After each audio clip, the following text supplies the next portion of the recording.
Ladies and gentlemen, good morning, good afternoon, and good evening, depending on where you're joining us from in the world.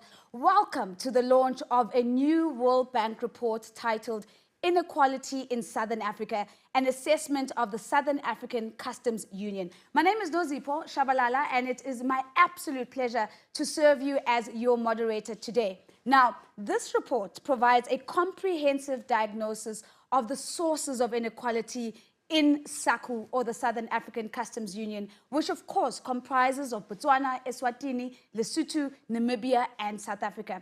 The presentation of the report will be led by World Bank senior economists and co-authors of the report, and this will be followed by a robust panel discussion with an eminent selection of panelists that I will be facilitating. Now, as always, we value your voice and we value your contribution. And so please accept this invitation to send us your questions and send us your comments. I have a little device here with me, and through this device, I'll be able to give you share of voice by bringing in your questions and bringing in your comments. Now, to kick us off, it's my absolute pleasure to welcome the Deputy Director of Future Africa. That's Dr. Neeraj Mistry. He is, of course, responsible for research operations here at Future Africa at the University of Pretoria. And so with that, we're going to turn our attention to him. Thank you, Nozi. Good afternoon, everyone. Ms. Marie-Francois Marie Nelly, World Bank Country Director, esteemed panelists, distinguished guests, partner organizations, media, and all of you joining us today online. I'm pleased to offer a warm welcome to everyone as we launch the Inequality Report for the Southern Africa Customs Union region. The University of Pretoria appreciates the partnership that we have with the World Bank, and we are delighted to host the launch of this report at Future Africa. As many of you know, Future Africa is a transdisciplinary platform at the University of Pretoria, and thus a fitting place to launch this report. It is only through the lens of transdisciplinarity that we can understand and respond to the complex challenges of inequalities. I want to offer grateful thanks to every member of the core team who prepared this report, as well as to those who provided research support, guidance, and the numerous other contributions which make this type of rigorous work possible. I particularly appreciate the insights of this stellar panel today, who will help distill the information and analysis and make this important work accessible to wider audiences. These include Keith Hansen, who is the World Bank Country Director for Kenya, Rwanda, Somalia, and Uganda, Facundo Cuevas, who is the Senior Poverty Economist at the Southern African Program of the World Bank, Prof. Francisco Ferreira, who is the Amartya Sen Professor of Inequality Studies and Director of International Inequalities Institute at the London School of Economics, which I might add is my alum as well.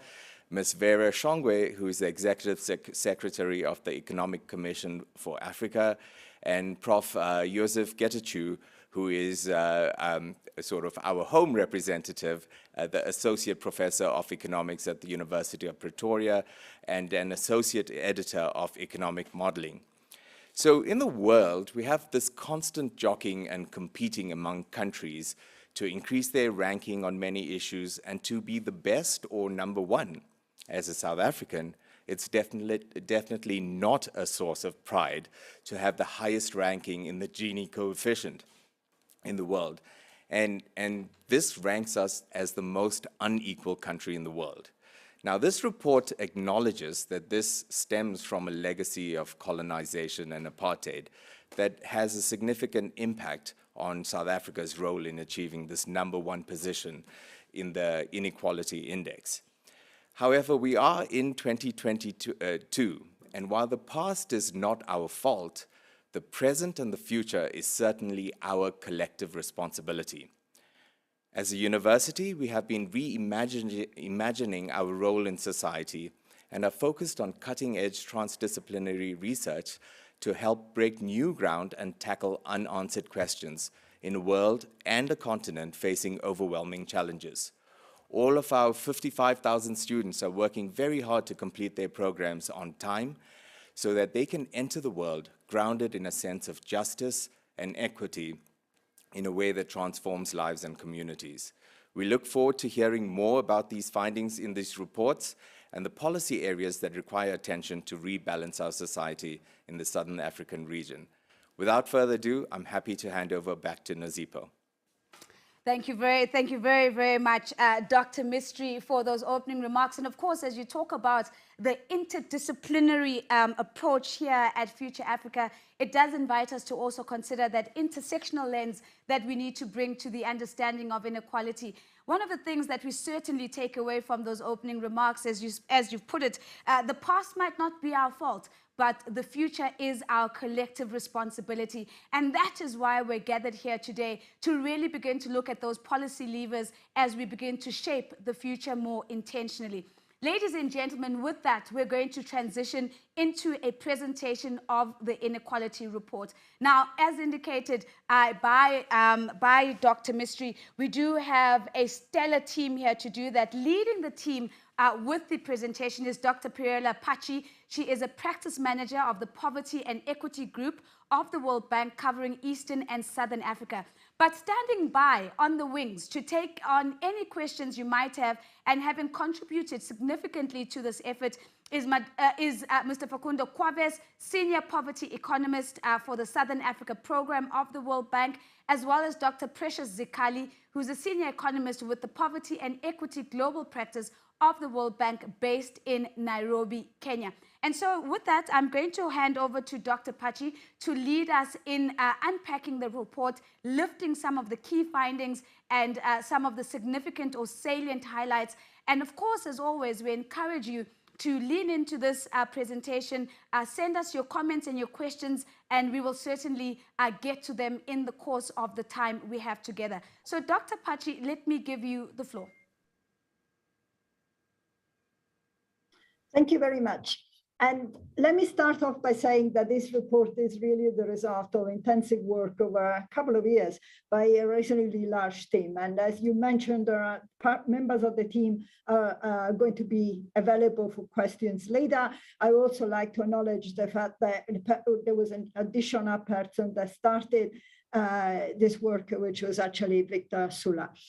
So with that, I'd like to go on and move on to just, I'm sorry, I'm trying to see if I can. Okay, I don't seem to be able to move to the, okay, here we go.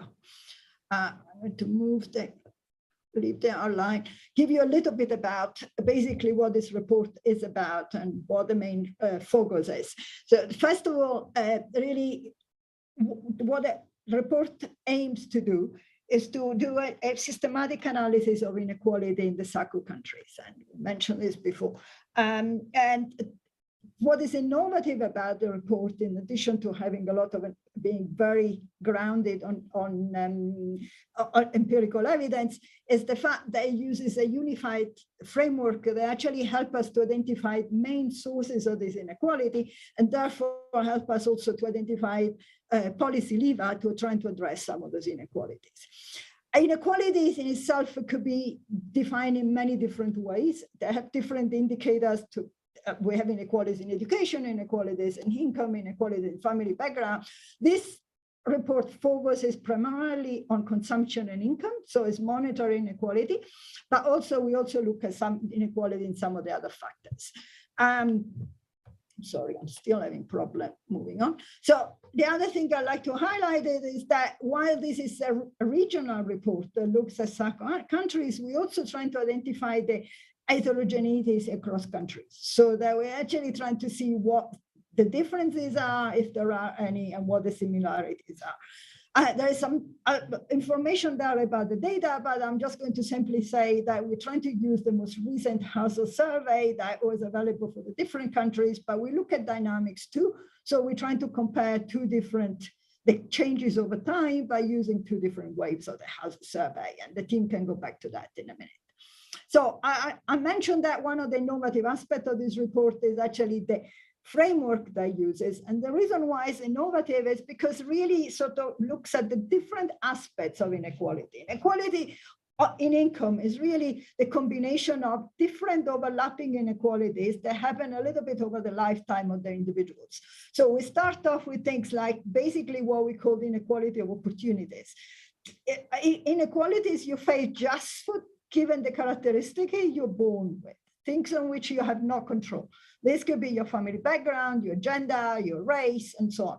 So then we move on to what is usually referred to as inequalities of earnings or inequality in the labor market, which is actually to do with basically what in the framework is called the primary income distribution. You bring your characteristics to your job. These different characteristics pay differently depending on where you are and so on. So this is basically what we refer to as inequalities, as I say, in earnings or labor income. Then the third component, which is what is there as secondary income distribution, is really refers to the redistributive aspect of taxes and benefits. Most governments have taxes, they also distribute benefit to people. And as a result of that, basically your final income, the income in your pocket you have at the end of the day to consume, differs from what you're earning. And this is basically usually referred to as redistribution. The third aspect is basically the monetary value of the service you receive from the state through, for example, health, education, access to water, sanitation, and all sorts of other stuff like that, like infrastructure. This report looks at this basically 4 different aspects of inequality and the way they combine with each other to result in the final distribution of income in these countries. And also it's able to quantify the relative role of each of them.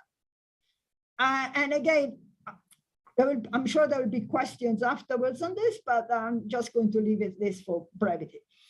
So just in case we never get to the end and you want to cut me off, I'm going to put the main messages through first, and then we are just going to go, I'm going to go through the details. So the main messages are basically quite clear. I think somebody has already said at the beginning, this region basically has the unfortunate, I suppose, record of being the region with which is the most unequal region in the world. Overall, but there are differences across countries. Having said that, even Lesotho, who is the less equal of the countries, is still in the top 20% of the inequality of the countries in terms of inequality. Namibia and South Africa are number 1 and number 2. So I think obviously this is a really important issue. This is just to give you a sort of a measure of why this is an important issue in this country. Well, another thing that I think in the introduction that was already highlighted, that's to some extent is a little concerning, is that while there have been progress made, this progress has been somewhat unequal and is actually been less evident in the countries where inequality is the highest. So as you look at the graph on the left there, it shows quite clearly that in the country like South Africa and Namibia, which are the highest level of inequality, they were the countries with the highest level of inequality, they remain the highest, one with the highest level of inequality. The progress has been very, very small. Progress has been higher in Botswana and Lesotho. And in Botswana in particular, as the graph on the right-hand side mentions, the change in inequality has been quite considerable. So there are countries that made it on the inequality side, things are clearly improved. Not so much in others. So the big question then is why? What is preventing improvement in some of those countries? And what can we do to address it? So that moves on to the next question. So the next slide is basically telling us that what we do here is we look at the different components of the inequality, and we're looking at particular things like demographics, education, labor market, and location. And you can see quite clearly that basically this varies over time a little bit, but basically education has a really important part in explaining these differentials, especially in especially in some countries, but I'm going to get to that. And that is continued to stay quite important. But the inequality in the labor market is also an important component, the second important component, and has actually been increasing over time. And the graph on the right-hand side gives you the details of the composition. I'm not going to go into that, but we can if we want later on.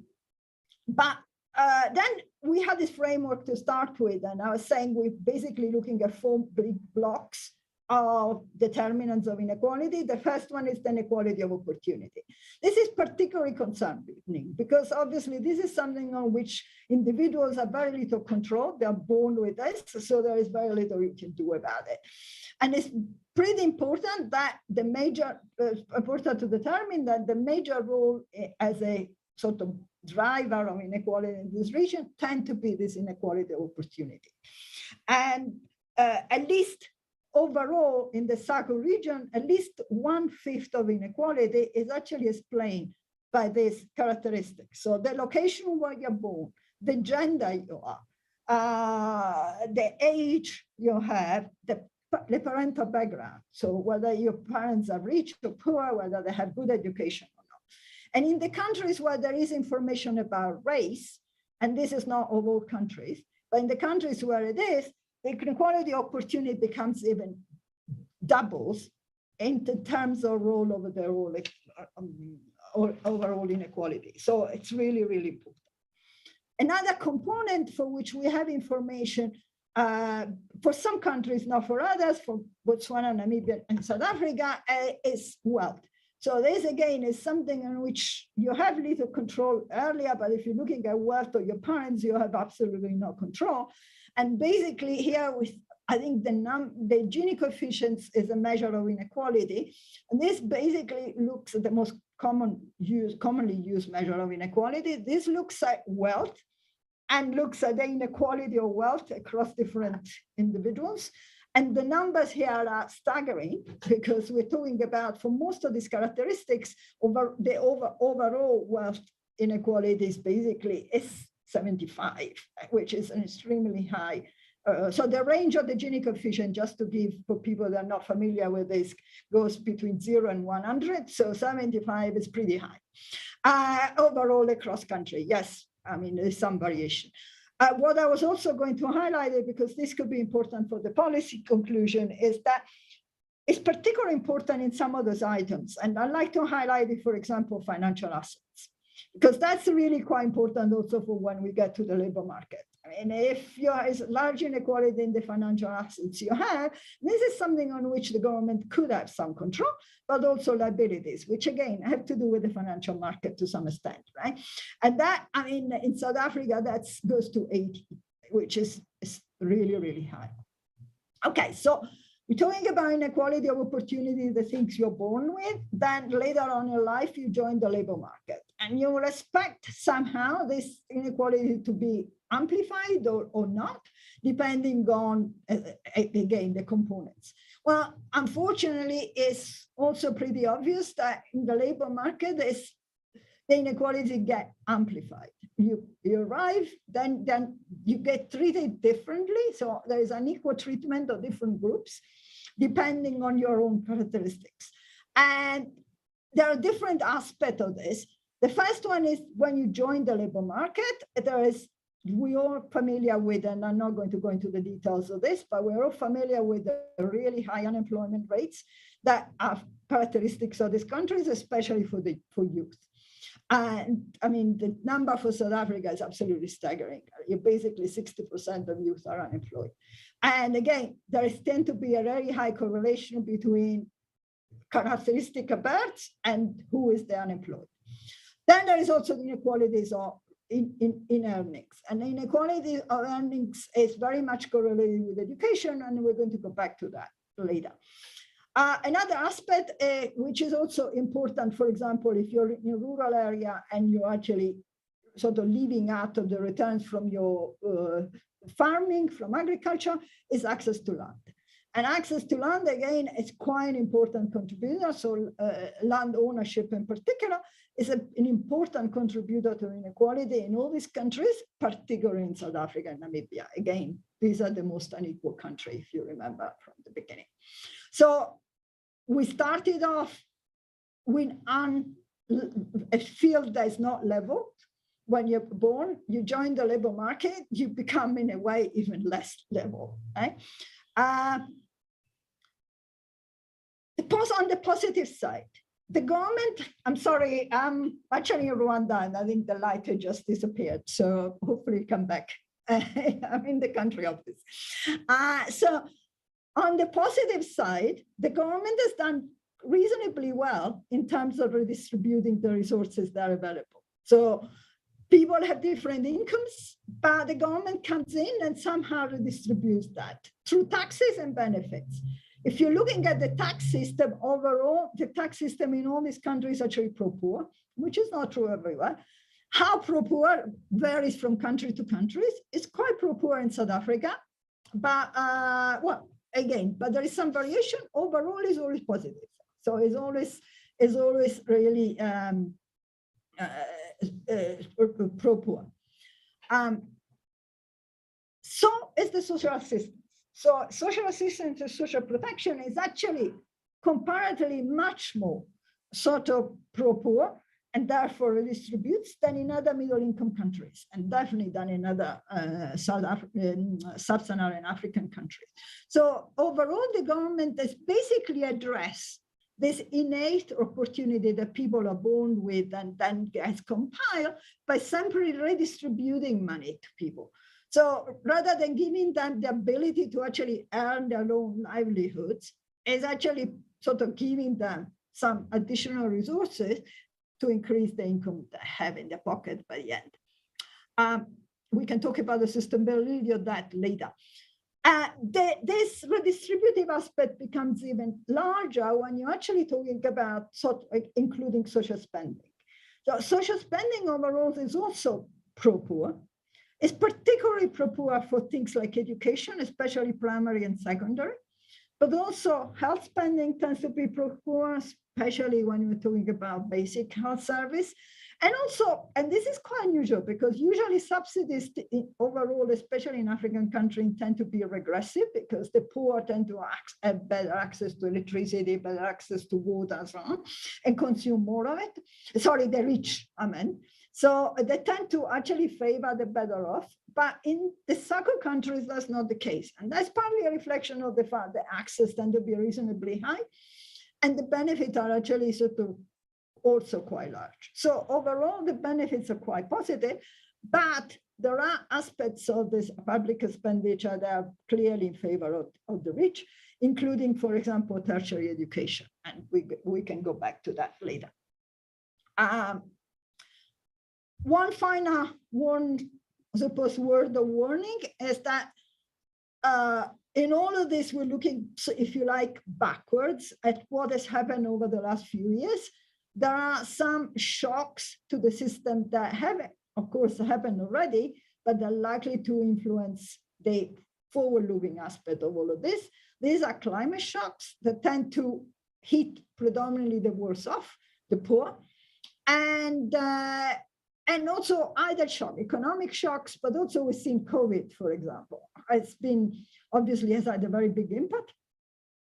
The current social protection system, as I said, works quite well at redistributing money, not so well at addressing shocks. So there is a concern that some of this inequality, especially the redistributive aspect, may actually become less important in the future. And therefore that basically some of the pre-existing inequality can be increased even more. And I think we can talk about COVID separately. I don't think we have much time to go into this presentation. So this is the situation. As I say, there are some good things the government is doing. There are some clearly countries that done reasonably well in terms of addressing inequalities. I think things can be speeded up a little bit. So I think progress can become faster, especially in the countries where inequality is the highest. And basically what needs to be done. And I think we need to think about concerted action. It's not just a policy. And I think that we've seen a lot of single policy interventions in some of these countries. We need to talk about packages. We need to talk about concerted action in 3 policy areas. And again, there is some variation across countries, and we are also presenting some country-specific profiles that identify the policy issues for specific countries. But overall, the first one, as we pointed out before, the inequality opportunity plays the biggest role in explaining the inequality overall, and gets combined with other inequalities later. So it's really important to address this. And to address this, to basically what it says here, inclusive service delivery. So good service delivery for all, access to delivery. And this is just to basically leveling the playing field at birth, so that you're not basically scarred forever for being born in the wrong location with the wrong parents and so on. Right? The second one is addressing inequalities of earnings. And here, as I said, there are two components to this. The first one is giving better access to jobs opportunity to people that are currently out of the labor market. Right? The second one is also equalizing wages across different categories. And here, gender is a particular issue to address, because gender inequalities are still really high, even for people with same productive characteristics. So same education, same whatever else. Third, the system that is currently sort of basically the safety net system that is currently allowing the worse off people, the people that are excluded from the labor market and have very little opportunity to actually have decent, at least lifestyle, is basically the redistributional aspect. Unfortunately, this is very expensive because it's not extremely well targeted. So it may not be sustainable given the very tight fiscal space these countries are. It's also not very good at addressing shocks.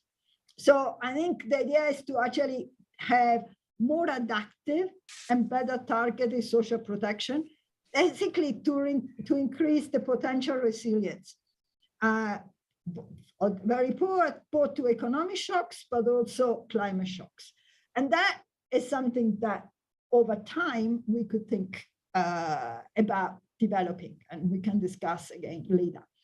I'm just going to stop here, thanking everybody for your attention and looking forward to the discussion that will follow. And these are the contact information for our team in case you need to contact us, you feel like developing any more details. Thank you. Thank you very much. Thank you very much, Dr. Pachi. That was absolutely really insightful in the way that you've lifted those key messages and those salient findings in the report. And as you were presenting, we've already begun to see some of the reaction from the audience, some excellent questions coming through. And I really hope that we're going to get an opportunity to bring some of those questions into the conversation. What I'd like to do right now, though, is maybe take the opportunity, the fact that we've got Vera Songwe with us. She is, of course, the Executive Secretary of the United Nations Economic Commission for Africa. She is with us today. And so I'd love to invite her to give her the floor just to reflect a little bit on some of her reflections on the highlights and the key findings that we've just heard from Dr. Pachi. I know that, Vera, you've just returned from Namibia. And so I think a lot of the realities that have just been presented by Dr. Pachi are still very fresh in your mind as well. Let me give you the floor just to hear your voice and your reaction to what we've just heard. Sorry. Thank you, Nasibo. Thank you so much. Pirela, good morning, everybody. Good afternoon, good evening, wherever you may be. It's very difficult to know where everybody is. But I think exactly, Nosy, as I just returned from Namibia, this report is particularly telling. One of the conversations we were having while I was there was how we handle middle-income countries in that still have such high inequalities, despite the fact that they are middle-income countries. I think what the presentation shows us is three things really: education first, as a very important factor. I think the need also to begin to look at, and this is a conversation we had with the highest leadership there, beginning to look at issues around property rights as well. Huge issue in Namibia. I think when we talk about the inequalities, when you get there, you really begin to see this whole issue of property rights, land distribution. One part of the city looks so different from the other. I think these are the kinds of issues that we're talking about. I'm really happy that Marie-Françoise, the director of the sub-region, is taking these issues at heart and looking at them, particularly in this current context where we're having crisis after crisis. How do you build resilience coming back from the history that we had, as was said in the beginning, but now the reality of the shocks that we're having. I think this report really gives us a sense of where to go, how to do it. Namibia, in an era of climate change, has hydrogen. How do we use the hydrogen that is so much in need and so much in demand to ensure that we can begin to close some of those gaps, building, of course, on the African Continental Free Trade Area Agreement. Thank you so much. Thank you for inviting me. Now, listen now. Thank you very much. That's Songwe, of course, weighing in on the report there. And of course, raising a very important aspect of the value of this report. It gives us line of sight and opens up pathways to be able to answer the question, where do we go and how do we do it? And so as we listened in to Dr. Pachi talking about some of those policy implications, those are certainly going to make up part of the conversation that we're transitioning into now. Ladies and gentlemen, we're now going into our panel discussion. I'm going to be introducing our panelists shortly. I'm going to be reiterating the invitation to you to continue with your questions and your comments. I've seen some excellent questions coming through, and we're certainly going to get to them. Allow me to introduce Professor Francisco Ferreira. He's given us permission to call him Prof. Chico Ferreira today. He joins us. He is Amateur Senior Professor of Inequality Studies and the Director of the International Inequalities Institute at the London School of Economics. And so we're going to be hearing his voice today. We're also joined by Mr. Keith Hansen. He is the World Bank Country Director for Kenya, Rwanda, Somalia, and Uganda. So a unique lens and input coming from Mr. Hansen today. We're also joined by Professor Murray Leibrand. He is the Director of the Africa Centre of Excellence for Inequality Research at the University of Cape Town. And so we look forward to tapping into your insights, Prof. With me in studio is Professor Joseph Getachew. He is the Associate Professor of Economics at the University of Pretoria and the Associate Editor of Economic Modeling. So allow me just to say a warm welcome to all of you. Welcome, Prof. Thank you for joining me in the studio. And maybe I'm going to start off with Prof. Chico Ferreira. Let me start off with you, Prof. And I really want to start off at a place where we are placing these findings in context. If we look at the work that you have done on inequality around the world, how does the analysis and the findings of the report, as we've just heard from Dr. Pachi, fit in and contribute to the global discussion about inequality right now? Thanks, Nosy. Let me first begin by thanking Marie-Françoise and Pirella and the team for the invitation to be here and to have read this excellent report, which I really thought was very well structured, very clearly laid out, very informative. So congratulations to the team on that. In terms of the context in sort of research on inequality around the world, I'd like to make 2 points, Nosy. The first point that the report highlights is just the durability, the persistence of inequality, right? These are countries, 5 countries. I don't know them in detail, but these are 5 countries that have been struggling over the last 25 years, very hard to reduce inequality. It's not as though the governments since 1994 haven't cared about this. They've tried very hard to reduce inequality, and the progress has been very, very small, very, very modest. There is a little bit of progress, as Pirella showed, but it's been very, very small. And that durability comes from 2 sources. One is true anywhere in the world, is families do everything they can to transmit advantage to the next generations through education, through wealth, through contacts. And so that's a force, a natural force of reproduction of inequality that the state must fight. And the second one is that there is persistence also through institutions and markets. And even in societies where the governments post-apartheid have tried to change some of those, we know in terms of the land distribution, in terms of spatial segmentation of townships and so on, that too little progress has been made. So that's the first point. The second point I'd like to make just briefly is the nice thing about this report as well is it focuses attention on policies aimed towards the bottom. I worked most of my career at the World Bank, and this was natural for us. But coming out of it, and particularly in the sort of post-Thomas Piketty and Emmanuel Sai's work on top incomes, even Oxfam, you read it now, and you often just see about how the billionaires are doing, and we should tax the billionaires. And of course, it's very important to tax the rich because of two things.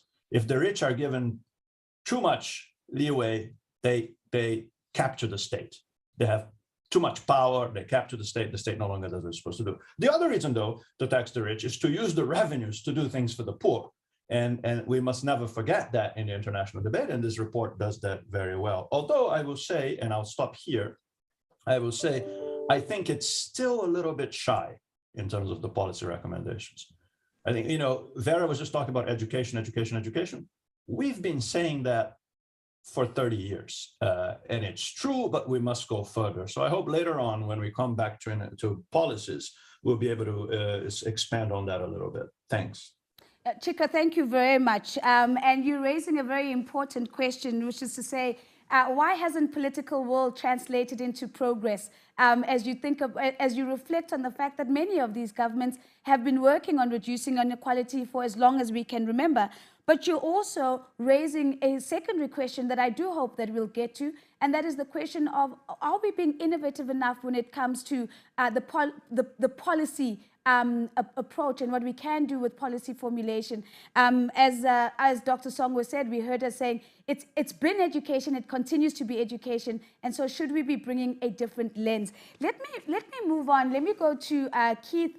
And Keith, I really want to maybe ask you a question of value and relevance. In your view, what is the value of studies such as these, both for the region, the SACU region, but more broadly for the continent? And do you think that, there's a particular relevance for other parts of the continent as well? Let's lean in as you weigh in on value and relevance.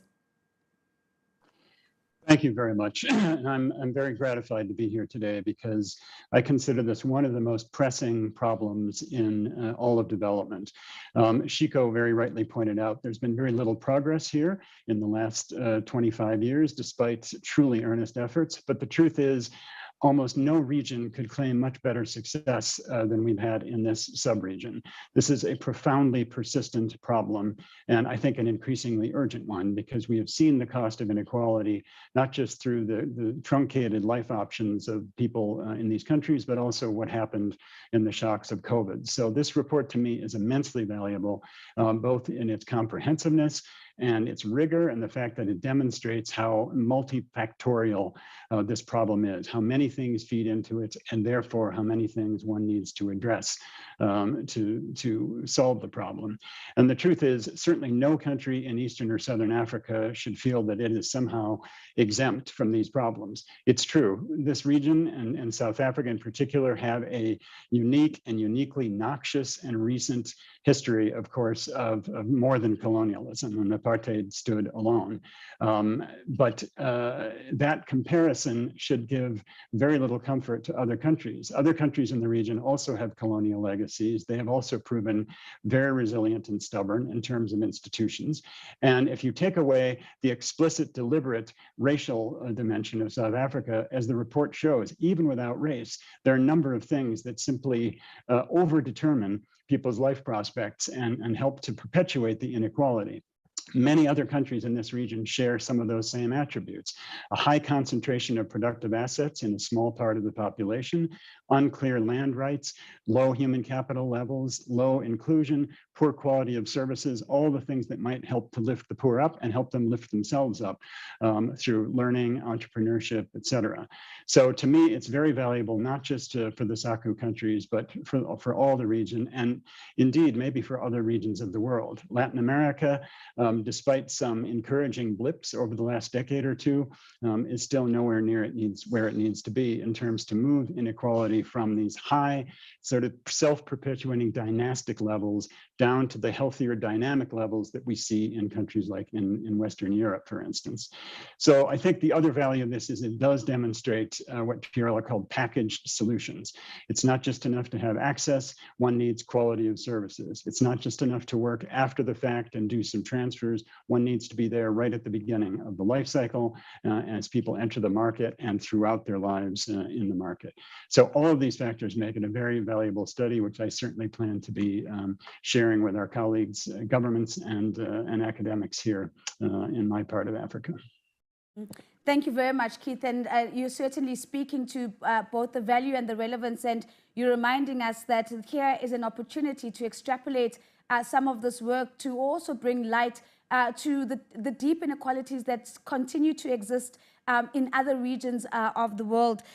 You also speak about packaged solutions as one way of thinking about the policy response, and I'm hoping that we get an opportunity to engage with that. I'd love to hear what Chico thinks about the packaged solutions, packaged policies as one of those responses. And of course, very interesting to hear you also say that it's important to strip away the race variable because it's not the only variable that we need to be looking at as we look at the multi-dimensional approach to reducing inequality. Murray, let me come to you, and I want to tap into the work that you're doing at the Center of Excellence for Inequality Research. How different is the inequality that we're seeing in SACU from the inequality that we see in the rest of the sub-Saharan African region? Yeah, great question, and it's great to be here and able to bring ACE's work to the table. As Pirella was saying right at the beginning, of course, this is a node, the highest node of inequality globally. So in some senses, the level, of course, is very stark, starkly higher. And so the work that we've done profiling inequality across Africa, along with with the World Bank and others, makes that very clear that it's extremely high in income terms, in wealth terms, and the report actually does an excellent job of interrogating in detail what the income dimensions, the wealth dimensions, the education, the health, how those all intersect, as you yourself said, Nosy. So it's a lot higher than other countries. But if you then travel north up the continent, there's a swathe of countries across the middle of our continent in which have lower inequality than SACU, but are still high. They, Gini coefficients don't speak for themselves, but they sit above 0.45 in their Gini coefficients, and that's in income terms. And so the level, although the level is lower, these multidimensional aspects of what constitutes inequality in country context. For example, Ghana. Ghana is a country that has not SACU levels of inequality, but sits in the mid 0.4 range with its Gini coefficient. But it also has huge inequalities across urban, rural areas, in service delivery, in education, in health, and what one can see with the detailed work is that these come together as well to stifle the potential of their countries. So whilst in a sense SACU is off the charts, and we've tabled a very interesting issue of why our policies, which have been quite aggressive, haven't really changed the situation in our countries. It's also true in other African countries that inequality stifles as a package stifles potential. And what's notable about the continent as a whole is actually the returns that we've got from our growth from 2000 onwards in terms of poverty reduction and pulling in the bottom half of the income distribution into the economies of our country. To understand that, you've got to understand our African inequalities. Murray, thank you very much for that, because you've lifted our heads a little bit, and you've said let's also look at some of the countries just towards north of the continent. You've given us the Ghanaian example, but also quite startling to say the potential of the continent is potentially at risk as a result of the inability to arrest inequality that we are seeing. And so that's quite important as we bring this conversation into focus. And I mean, I think it links beautifully with what we also heard from Keith as he was saying to us, look at the South American region as an example. So we begin to continue to extrapolate to other regions of the world. I'm turning my attention now to Yusuf. And Yusuf, again, if we were to build on your work and your expertise on inequality in the region, how does this particular study fit within the literature of inequality and policy in the Southern African Customs Union? Thank you, Nozi. Let me start by saying that as a student of inequality, I really enjoyed the report. To begin with, there are no much studies in inequality and policy issues in SACU region. One work I know is a paper by Basdevant et al. 2012 that focuses on the role of growth and inequality. They argue low inequality in the region can double the duration of growth period. But of course, there are many country-specific studies, while the majority of these studies focus on South Africa. But SACU countries have a lot of similarities when it comes to inequality issues. For instance, all these countries belong among the top 20 most unequal societies in the world and are characterized remarkably with high but relatively insecure public spending, as we heard now, when it comes to tackling inequality. They are also characterized with quite persistent inequality. For instance, it is reported consumption inequality in the region has only declined by less than 2 Gini coefficient. Okay, so from about 69 to 67 Gini coefficient in 2016.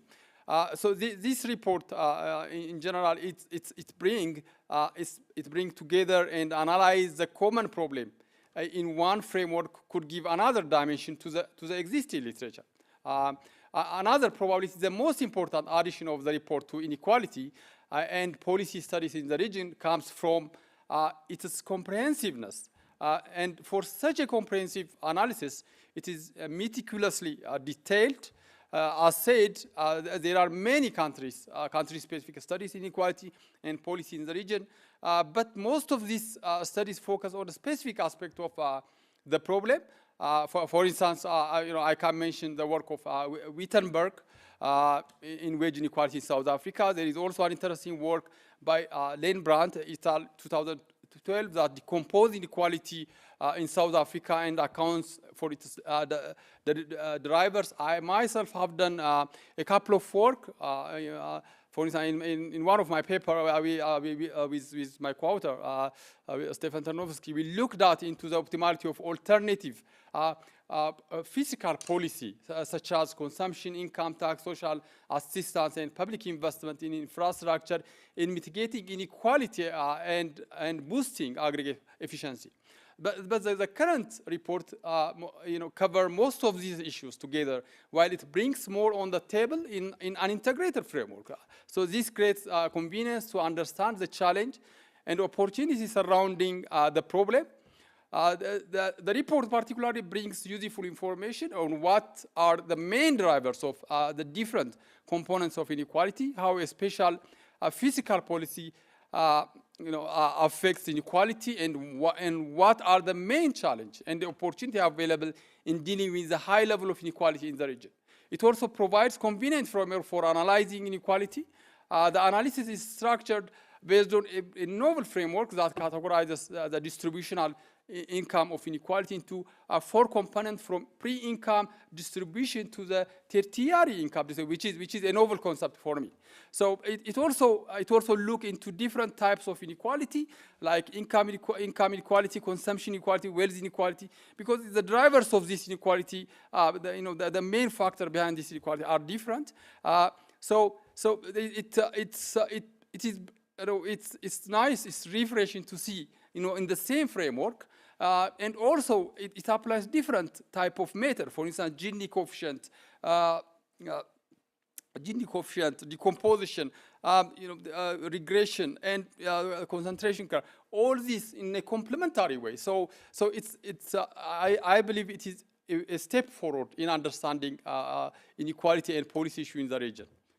Thank you very much, Yusuf. I must say that when an academic describes a report as refreshing and a step forward, you certainly know that you've got high marks in their books on that. So thank you very much, Yusuf. I'm still waiting for my work to be described as refreshing and a step forward. But really speaking about the comprehensiveness of the report, the new knowledge addition, and the way in which the report really lifts and contributes new knowledge to understanding the different types of inequality and how we need to be thinking about those different types if we're trying to reduce the phenomenon in its totality. Now, what we've just done is we've spent a little bit of time thinking about the reactions of and contextualizing. I want to get to some of the meat of the findings now. I want to really grapple with some of those findings. And Keith, I'm going to maybe start with you first. I mean, I thought I thought it was such an important statement that you made to say no region is necessarily any better. So we really understand the value of this work. The question that I want to bring to you, Keith, now is, as you were looking at the key findings of this study, what really caught your attention? What really made you sit upright and say, sure, this has my attention? More importantly, what are the key global lessons about the impact of inequality and what it takes to reduce it that you potentially have been thinking about? So let's listen in, and I know it might be a longer answer, but I certainly hope that you take your time to reflect back to us on this one. All right, thank you very much. So actually, those two questions go very nicely together because, in a sense, the answer is one and the same. One of the many things I like about this paper is it actually helps put more meat and evidence around what have been emerging as the global lessons in cross-country studies. So, I mean, I think the first key finding is we really do owe it to the countries in SACU to give them credit, as Shiko said, for all the efforts they've been making. These are extraordinary efforts, and as we've seen, they've made a difference in many ways. The extraordinary amount of redistribution that South Africa does in particular really sets it apart in the world. So I want to start by doing that. We realize this is a very difficult problem to solve.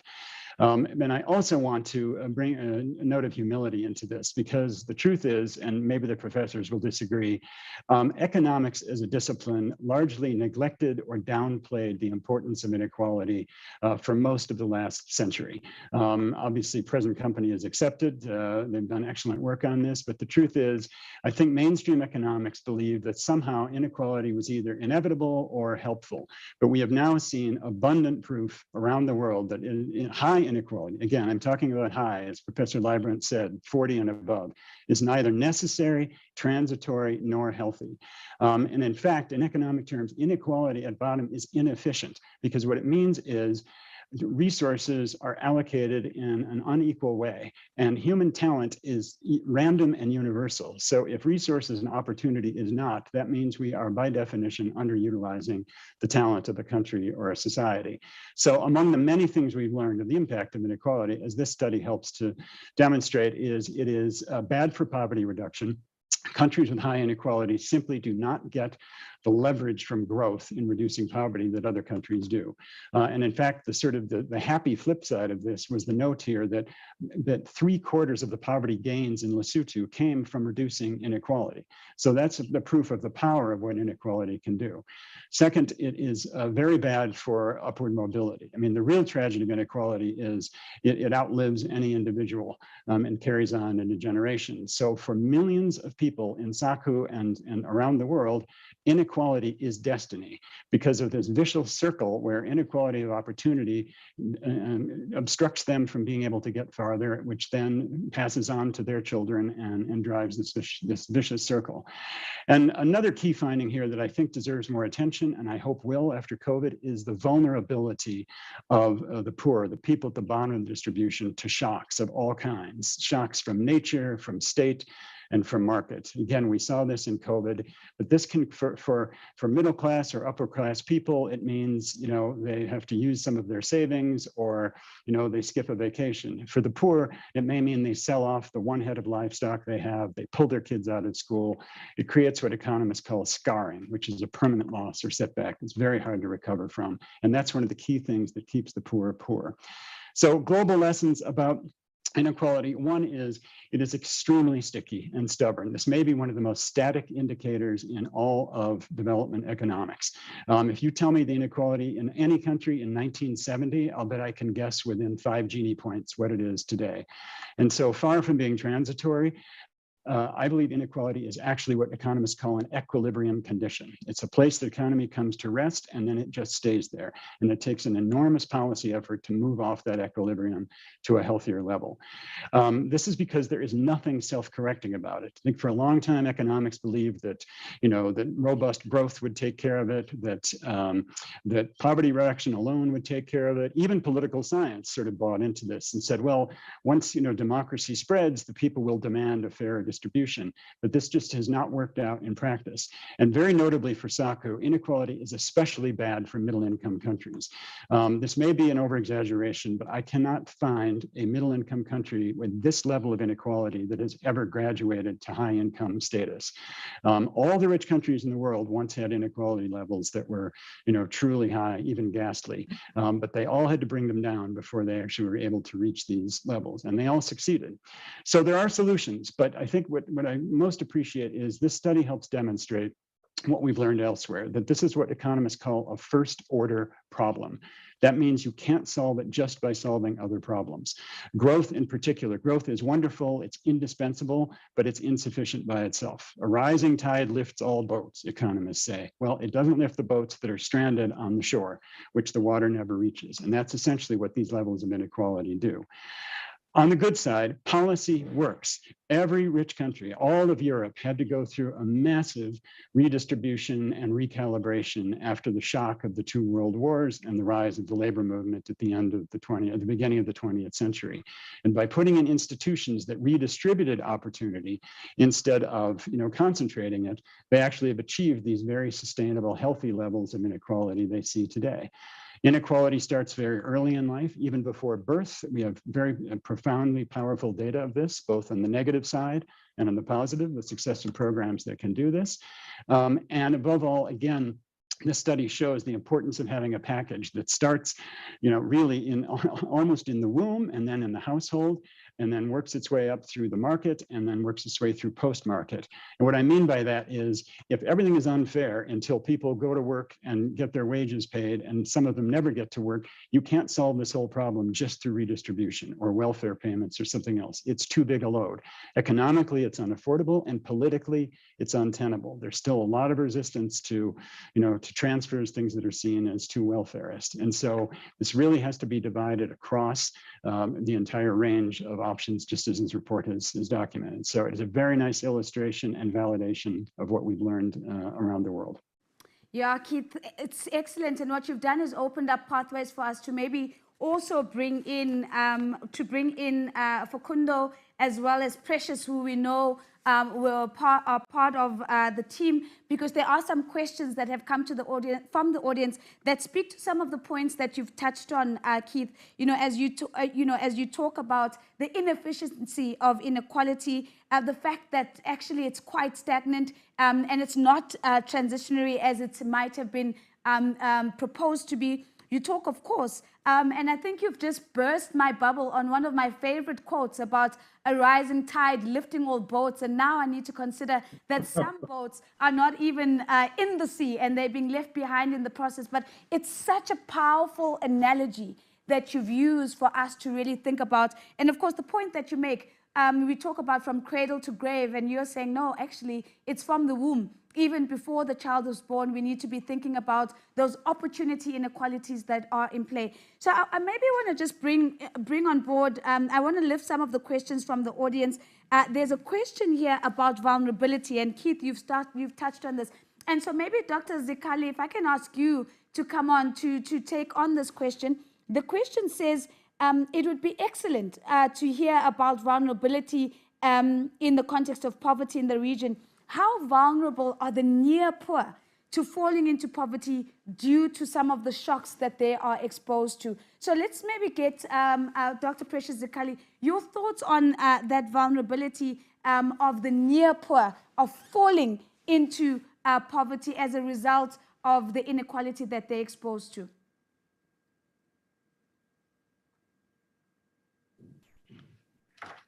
Thank you so much, and thank you so much to all the panelists that have spoken. I am happy that this issue is raised, because I think what the report shows is actually how important it is to consider the vulnerability of the poor. I'll just use the example for Lesotho, and I think that Keith already mentioned that in the context of vulnerability, in the context of Lesotho rather, if you look at, let's say, vulnerability to climate shocks, and the analysis that has been done just to understand or to quantify the impact of that on poverty reduction, for instance, even before we get to inequality, what we find is that poverty would have reduced in rural areas, that is, poverty would have actually declined by about 6 percentage points if it was not for the 2015-2016 drought, for instance. And that's when we use the data between 2002 and 2017. So there's real impacts that come from that vulnerability. But also still in the context of Lesotho, what we also demonstrate when we look at the transient poor and those that are chronically poor, what we see is that most of the people, especially in rural areas, about 93% of Lesotho are actually just near the poverty line. So any shock that comes, whether it's in the form of climate risk or it's in the form of COVID, that has very real impacts. It really drops people down below the poverty line. But that's also the case as well with inequality. Even in the case of Lesotho, a country that has made a lot of progress, what we also see is that the slow progress that we observe in rural areas is precisely because of the shocks that the rural population kind of goes through. So for instance, as I say, Lesotho has made progress in reducing inequality, but in the rural areas, there's still a stagnation. And part of it is because the agricultural incomes did not increase as much as the incomes in the rest of the population because of the vulnerability to shock. So it is something that we need to keep our eyes on, and it is something that fiscal policy and other policies can actually help to address. Thank you. Thank you very much. Facundo, let me come to you with a quick question from the audience. We've heard a lot about education so far in the conversation, and there's a question here that says, education is clearly critical in many different respects, but are we missing the point by focusing on tertiary or post-secondary education? Hasn't the research shown that early year education has a critical and lifelong impact in educational outcomes and poverty outcomes? Let me just get your thoughts on that, please, Facundo, before I come back and go to Murray with the next question. Thank you for the question, the chance to sort of expand on this point of education. I think the elevator pitch, the elevator version of the conversation is education, education, education. But then the waiting room version of the conversation, with a little bit more time to talk about it, I think, it is important to unpack it. And the way to unpack it in a way is to think about this sort of policy lens that thinks in an intergenerational way. And so if you think about the current generation of, let's say, labor market entrants, labor market participants, or the ones that are about to enter that cycle, that phase of their life cycle, it is about doing as much as we can to prepare them for the labor market. That's coming very soon for them, and so we need to focus on that level of education that is, at that stage of their life cycle. That means tertiary, but also means, things like, not necessarily, long, multiple years of studying or staying in school, but in some cases more vocational or skilling services. But it's about thinking about that phase of the life cycle.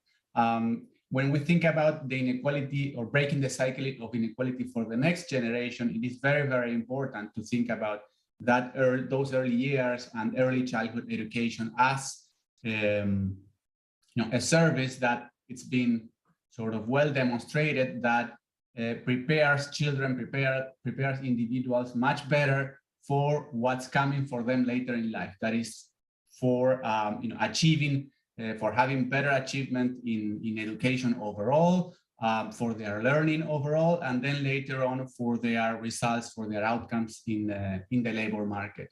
So I think that's the way we want to think about it, in an intergenerational way, and therefore thinking about the different moments in the life cycle. From an intergenerational lens, looking at the life cycle. And of course, Facundo, you've also touched on the labor market. So Maria, I want to come to you with the next question, because I think it's a natural flow from what we've just heard from Facundo. A key finding is that labor markets are not working, and lack of access to key productive assets such as skills and land severely prevent a more equitable income distribution. The question then, Maria, becomes, what are your thoughts on this issue, and how do you see countries solving for this bottleneck, if at all? Yeah, that's a very, very tough question, but in a sense, one that's embraced by a report that focuses on inequality and the many dimensions of livelihoods, and your question that you asked us now about vulnerabilities, because and even the way you framed your question, I think, is very useful, because you spoke about productive assets such as skills and land.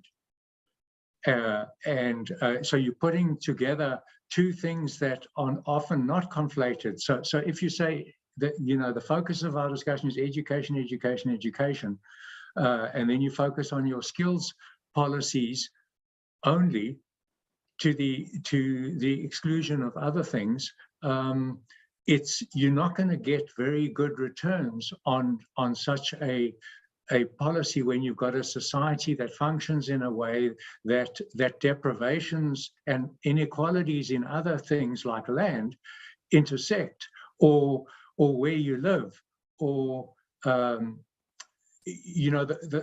quality of life, what you carry with you when you walk out of the door in the morning to go and do your work, your home circumstances, these things all count. Let me come back to the labor market, because I think that the report does a very good job then of focusing on the fact, as Perella said in the beginning, the labor market can accentuate or narrow. It's the mediating mechanism for all the pre-market stuff, the education and the health, etc. Feed through the labor market and your economically active years, and what can you do for yourself and what can you do for society. So it's a crucial mechanism, and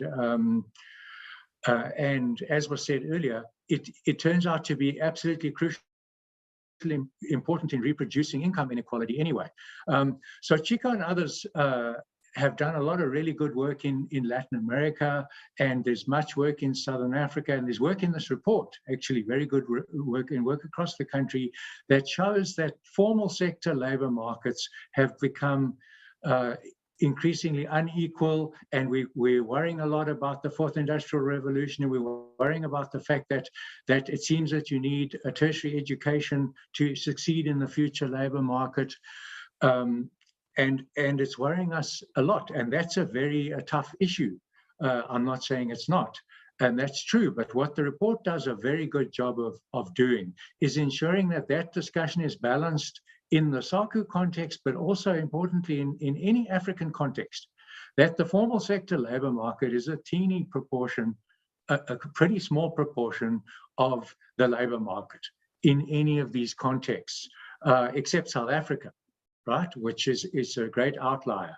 And where the report does a good job is it insists that this discussion about labor markets and labor market inequality also focuses on land, amongst other things. You need to focus on the urban informal sector, the rural smallholders, etc.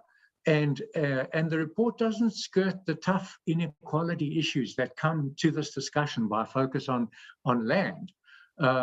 For example, they speak about the role of land ownership. How important is the ownership of land? Because it's very unequally distributed in terms of its ownership, and that's part of our history, especially in SACU, but it's also true across the continent. The governance of land, is it land ownership or is it access to land? And it turns out from the report that, well, it's both. Certainly the governance of land, having access to land to facilitate your rural livelihood is important, but having vulnerable access to the land where somebody can take away the use of that land leads to very counterproductive and non-productive behavior. And so I thought that the fact that the report also speaks about actual skills and education, etc., but also talks about assets such as land and the social norms, gender, for example, is part of this discussion. Who can inherit land? Who can get access to land? The report doesn't, so I'm not answering your question in a magic bullet sense, but that's what you get when you do an inequality report. You get a very hard-headed and sobering look at the fact that you have to confront what people, what makes people productive and what allows them to be productive. Thanks. Yeah, Murray, thank you very much. And it might not be a direct answer, but it's certainly an answer that it adds a lot of nuance and value. I just want to read a snippet of a comment that's come through in the chat. It's a very long comment, so I won't be able to get to all of it, but it reinforces what you've just raised, Murray. The part of the comment is, in my inexperienced opinion, it seems as though race is a major factor in this conversation. Our land and property ownership stats show that the same group that owns land and property is the same group of people who are on the better end of our terrible Gini coefficient. Why then is the land redistribution conversation not at the center of policy towards income redistribution? I think that could be the leap that the country needs to bring about the greater change we've been working to achieve for decades now. So again, I'm really adding this additional nuance to the conversation to say our audience is also engaging with some of the comments that Keith made earlier to say it is race and more, but also listening to you, Murray, as you talk about the ownership and access to land and the vulnerability that occurs when that access can be taken away in unexpected ways. So, Chico, let me maybe make my way to you now, because I know that another key finding is that inherited circumstances over which an individual has little or no control. So I think Periela spoke about it as the inequality of opportunity. All these things do is that they drive overall inequality, and their contribution has increased in recent years. And so the question then becomes, what are your reflections on this finding? And in your view, how do SACU countries compare to other countries in the world on the issue of inequality of opportunity? Thanks for that, Nosy. I had an inkling you might ask that question. So if I may very briefly share my screen here, here is the answer to the last part of your question from some work that I've done with co-authors in Italy and Germany and Argentina and so on. What you've got here is an analog to the Great Gatsby curve. On the horizontal axis, we've got inequality, and and on the vertical axis, you've got a measure of inequality of opportunity, which is very similar to what was used in this report. Okay, this line tells you a little bit about the equilibrium that Keith was talking about. It says that countries that have low inequalities of outcome tend to have low inequalities of opportunity because, you know, today's opportunities shapes tomorrow outcomes. And today's outcomes for my generation shape tomorrow's opportunities for the next generation. So it's unsurprising, really, that, you know, Iceland and Denmark and Finland and Norway are over here. Where is South Africa? South Africa is over here, okay, at the very top, if you like. This is a slightly different number than the one in this report because we use more circumstance variables, but this says 60% of a very high Gini coefficient above 0.6 are due to circumstances in South Africa. I don't have data for the other SACO countries, and I now want to stop sharing that. But I don't suppose, I mean, Namibia would be, I think, quite similar, and I don't suppose the others would be that different. So it is, again, as you know, Murray and the report have highlighted, it is, again, a case of exceptionalism. Of course, Keith is right that the lessons from this report are valid for many regions, but this region is extremely unequal in world terms, and that's true of opportunities as well. As to your other question, just part of your question, just two small remarks. One is when that much inequality is due to circumstances, it also makes it very clear to everyone how unfair it is. You know, we talked about the inefficiency of inequality. Keith made an excellent point about how talent is spread, potential talent is spread equally. But if the opportunities aren't, we're wasting talent, and that's inefficient for society. It's also deeply unfair, and there's a lot of evidence now, hard-nosed, hard-headed evidence from economists doing field experiments and lab experiments and so on, that people, most people, not all, but most people not only are averse to inequality, they are particularly averse to inequality that arises from things people don't control, from things that were determined at birth. That's what this kind of inequality is. It's exactly that. So that unfairness, I think, is just, you know, it generates a lot of unhappiness with how society works. It can create political issues downstream, and it provides a political opportunity today for policy to fight it. And the last point I want to make is there is actually a silver lining, I think, which is when that much of your inequality is easily attributable to visible things, like race, like where you live. You know, this is a very spatial, the report also does a very good job of showing the spatial dimension of inequality. Then in a sense, it's easier, if you want to, it's easier to target the response to the people who need it the most.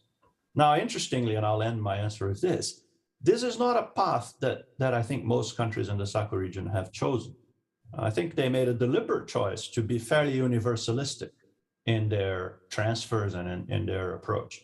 There may be very good reasons for that, but again, when we come to the question of why has so little progress been made and do we need a change, perhaps we ought to ask ourselves whether we shouldn't target attention a little bit more to the groups that we know are at the very bottom.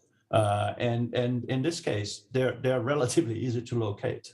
As the pictures that the report has, you know, Pierella had this picture of the slum next to the rich area. It's not that hard to find the people that we need to benefit. So let me end there. Thanks. Sure. Chico, some of the words that you've used, you've spoken about, you know, it's unfair, which is always an emotive word. And of course, you've spoken about a political opportunity to reimagine distribution. So I want to bring in a question from the audience. I think that flows from that. Pierella, maybe let me give you an opportunity to respond to this. And the question says, I think it's critical to foreground inequality in the context of extreme wealth, right? In 2017, Oxfam South Africa found that 3 billionaires in the country, 3 billionaires, have the same wealth as the bottom 50% in the country.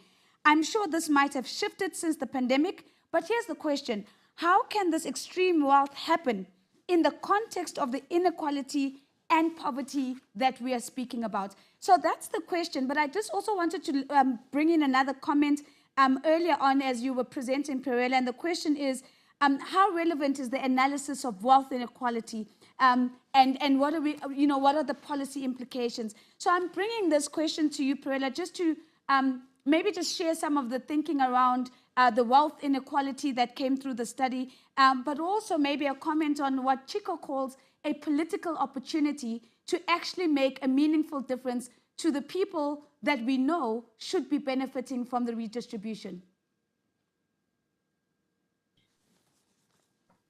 Thanks very much for the question. I think both of them are absolutely fascinating, and I'm not really sure there is a direct answer, but let me start with the second one to some extent, which is really, I think, an important issue, because when we start, and I say that, I think Chico put it extremely well, when we start in a situation where more than half of the inequality is due to basically factors on which you have absolutely no control, and they're actually in the womb, not even at birth, then this question about unfairness is a particular concern, because we know what it leads to.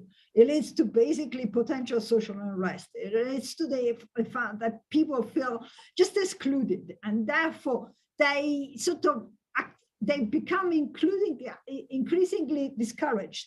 And then it becomes very difficult to see to what extent there is lack of trying, lack of effort, or discouragement, and so on. So basically, it's a perpetuation, and this is where this question about intergenerational mobility comes in. This country it was actually on one of the slides, I didn't have time to mention it, but intergenerational mobility is extremely low in these countries. And again, it goes with that. And all of that, it really, I think, it's not just the growth aspect, which I think is extremely important, and I'm happy to go back to, but I think it's just really the potential for, as I say, basically reducing social unrest and just bringing everybody into the picture, which is going to be extremely important. And this is where the wealth aspect comes into it too, because obviously wealth is part of those sort of inherited characteristics that come before you even have a chance to make your own choices, right? You're born with a family which is more wealthy, and then this remains with you and gives you access to a lot of other factors. Now, the data on wealth we have is limited to some countries, and it's not extremely good, but for what it is very good for South Africa, I think. But I think it is staggering. I mean, I think as we put it, the Gini coefficient are extremely high for that. The numbers you just gave me are even more staggering. I think, how do we address that? Well, I think it's a very complicated issue. I mean, obviously there are the fiscal part of that, and I don't want to go into it. But again, I think at the moment, I think given where we are going, it would be good if we could at least address the issue of stopping the continuation of this cycle, right? It's breaking the cycle that leads from a lot of wealth to even more wealth, to a process of steps.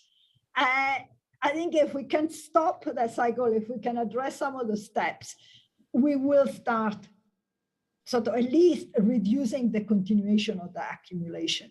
Now, then we can also think about how to address them more directly, but I think this is a much bigger, discussion that we should have separately. Yeah. We will be very happy to start.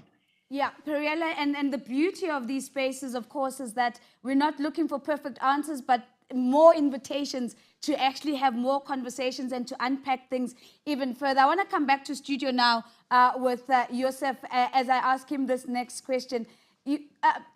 Prof, the report highlights that SACU countries allocate a relatively big share of their public resources to social sectors. I'm talking education, I'm talking health and social protection. However, inequality outcomes are worse than expected given the levels of spending. And I think as Perella was talking about social unrest, we know that sometimes it's the absence of social delivery that sits at the core of social unrest. So, Joseph, the question to you is, from a policy perspective, what needs to change, and how can public spending, in particular, be more effective in reducing inequality? Thanks very much, Nozi. This is a very interesting question, but also a very challenging one. Well, I'll try to answer this one, from both from microeconomic and macroeconomic perspective.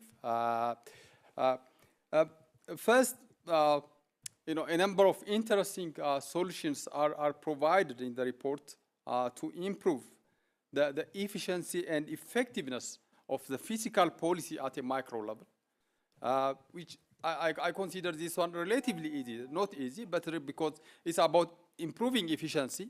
It's about focusing on the problem, finding the problem, studying the problem, and improving the problem.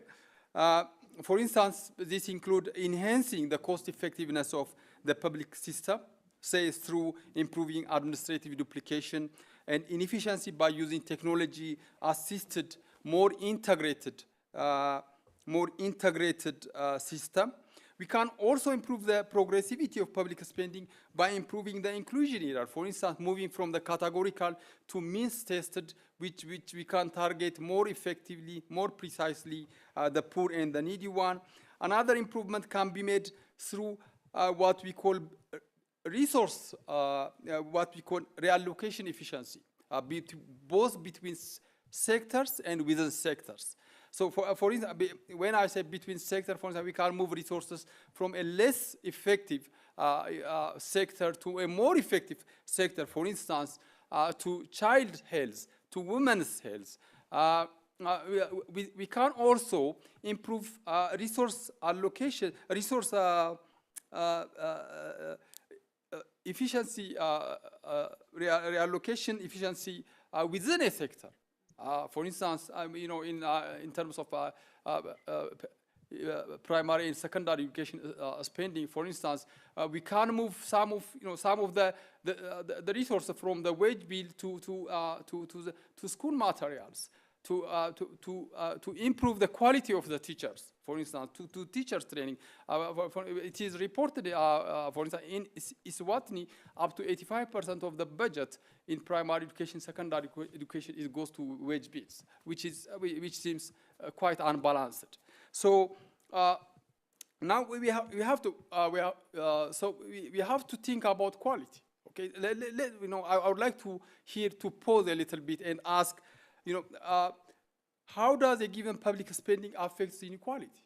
Okay, the channels through which public spending affects inequality is not the same as the channels through which social protection or social assistance affects inequality. Because in terms of social protection, you tax people, redistributive type of income taxation. You tax people and you give it to the poor. After taxing, inequality is improved. But when it comes to public spending, we are changing the factor composition. So we are giving the children, we are giving for the individual some factors of production. So these factors of production, we depend on the returns to the factors of production. So it's quite important to improve the quality of the return, that factors of production to improve the return. So garbage in, garbage out. It's not about coverage; it's about quality. That is my main point. In case I missed it. So it is. This is more from the perspective of microeconomics, but from macroeconomics perspective, in my opinion, the effectiveness of public spending on mitigating inequality depends on two things. One is the progressivity, regressivity of the public spending. The next one is its effect on productivity, on aggregate productivity, on aggregate efficiency. What I refer aggregate efficiency, aggregate productivity growth, long-run economic growth. I am a believer of the importance of economic growth, a sustainable economic growth to reduce inequality. So we have to see our public spending. It should be both progressive at the same time. It should be something which can enhance the aggregate productivity of the economy. Now, the question is how could we do that? How could we do that? That, of course, it's very challenging because there is what we call equity efficiency trade-off. So there is another term for that, the leaky bucket effect. Transferring resources from the rich to the poor might lead losing some of the resources. Okay, so why we need first? Okay, why we need growth? Because we need growth for two purposes. For job creation, growth is the main driver of generating jobs. We need also growth to sustainably finance public spending.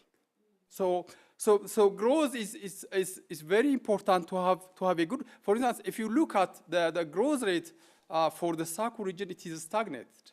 So it is stagnated at about 1.008%. So it's very difficult with such aggregate productivity, with such efficiency to tackle inequality. So just to mention a couple of things on. If I can ask, yes, Prof, if I can ask that we can come back to some of those additional points, because I think you've made some really good points here. The leaking bucket effect as one of the things that we need to think about in the redistribution. Prof says we need to be mindful, garbage in equals garbage out.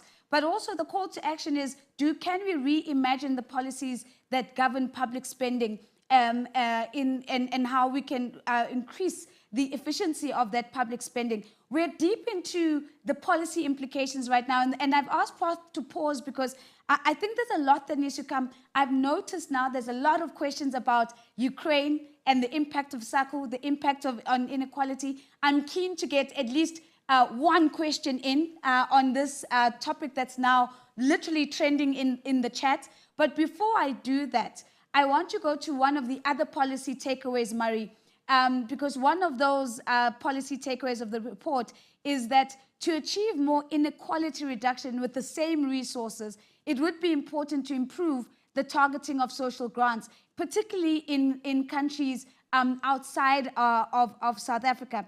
Yet at the same time, we know that there are conversations both locally and globally that are going in very different directions about introducing universal social grants or universal social protection. What are your thoughts on this issue, and where are we as we locate this within the context of inequality?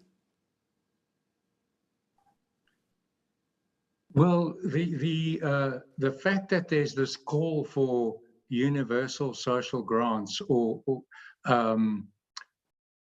it's risen again recently in the context of COVID, because some countries just didn't have the support structures to cope with a pandemic like that, and the citizens in those countries needed support.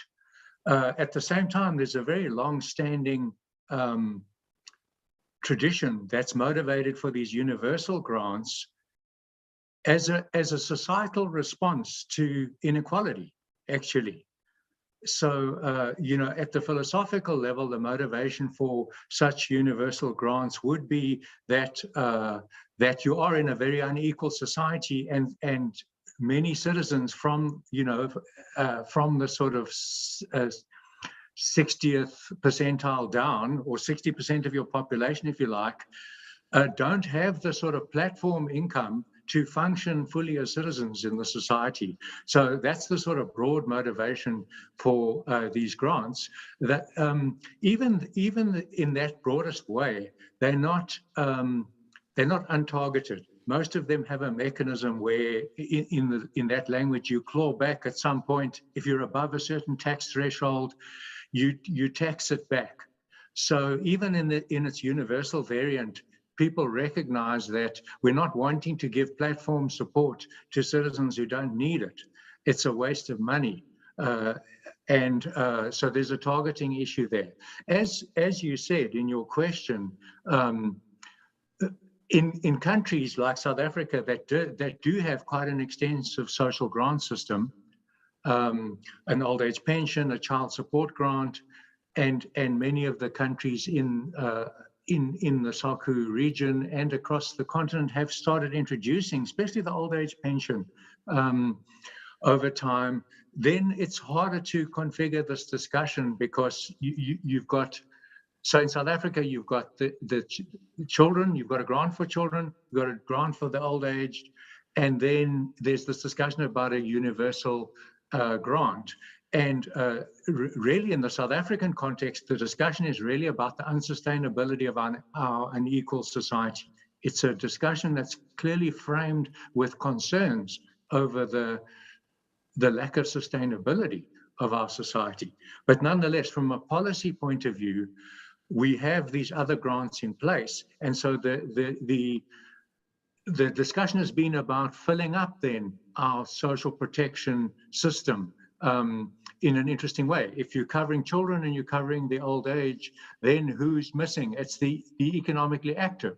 But you're not supposed to give social protection to the economically active. You're supposed to be drawing, they're supposed to be saving for their retirement, but that's not the societies we're living in.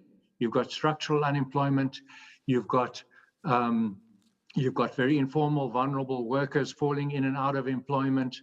And so the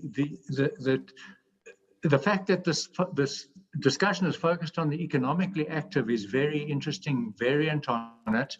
But even within that, there's a need to discuss targeting within that policy, because it's not the full economically active, it's the structurally unemployed who really do need help to connect to the labor market.